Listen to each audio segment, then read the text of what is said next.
நம்ம தளபதி மொபைல்ஸ்ல வந்து mobile exchange இருக்கு, கண்டிப்பா தெரிஞ்சுக்கோங்க. உங்க பழைய போனை கொடுத்துட்டு நம்ம கிட்ட வந்து புது போன் வந்து வாங்கிக்கலாம். இல்ல போன் வேண்டாம் எங்களுக்கு பேமெண்டா தான் வேணும் அப்படின்னா கூட பேமெண்டா வந்து நாங்க கொடுத்துட்றோம். சரிங்களா? உங்க பழைய போனை கொடுத்துட்டு நம்ம கிட்ட பேமெண்ட்டும் வாங்கிக்கலாம், நம்ம கிட்ட இல்ல புது போன் எக்ஸ்சேஞ்சு போட்டு வாங்கிக்கலாம். அதே மாதிரி ஓடாத போன் நிறைய பேர் வீட்டுல வச்சிருப்பீங்க. உங்க வீட்டுல வந்து நிறைய போன்ஸ் இருக்கும், ஓடாம கிடக்கும், டெட் கண்டிஷன்ல இருக்கும். அந்த போனை கூட வந்து நம்ம கிட்ட கொடுத்து அதுக்கான பேமெண்ட் வந்து நம்ம கிட்ட வாங்கிக்கலாம். சரிங்களா? இது நிறைய பேருக்கு தெரியாது. இந்த வீடியோ மூலியமா கண்டிப்பா தெரிஞ்சுக்கோங்க. கோல்பட்டி மக்கள் கண்டிப்பா உங்க வீட்டுல ஏதாவது பழைய போன் இருந்துச்சு, ஓடாம இருந்துச்சுன்னா என் கடையில வந்து இந்த போனை வந்து கொடுத்துட்டு அதுக்கான பேமெண்ட்டை வந்து வாங்கிக்கோங்க.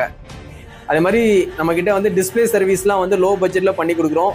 இதே மாதிரி போன்லாம் வந்து செகண்ட் ஹேண்ட்லயும் வந்து ஒரு 2000 3000 ரூபாய்க்கு நம்ம கிட்ட வாங்கிக்கலாம். சரிங்களா? இப்போ ரேட்லாம் வந்து ரொம்ப இன்க்ரீஸ் பண்ணிட்டாங்க. அதனால வந்து செகண்ட் ஹேண்ட் போன் வந்து இப்போ அதிகமா வந்து சேல்ஸ் போய்கிட்டு இருக்கு. அதெல்லாம் உங்களுக்கு 3000 4000 2000 ரூபா இந்த பட்ஜெட்ல வந்து லோ பட்ஜெட்ல டச் போன் வேணும், வீட்டில் இருக்க பசங்களுக்கு வந்து கேமிங் விளையாட படிப்பு சம்பந்தமா தேவைப்படுதுன்னா நம்ம தளபதி மொபைல்ஸ் வாங்க, கண்டிப்பா வந்து பர்ச்சேஸ் பண்ணிக்கோங்க.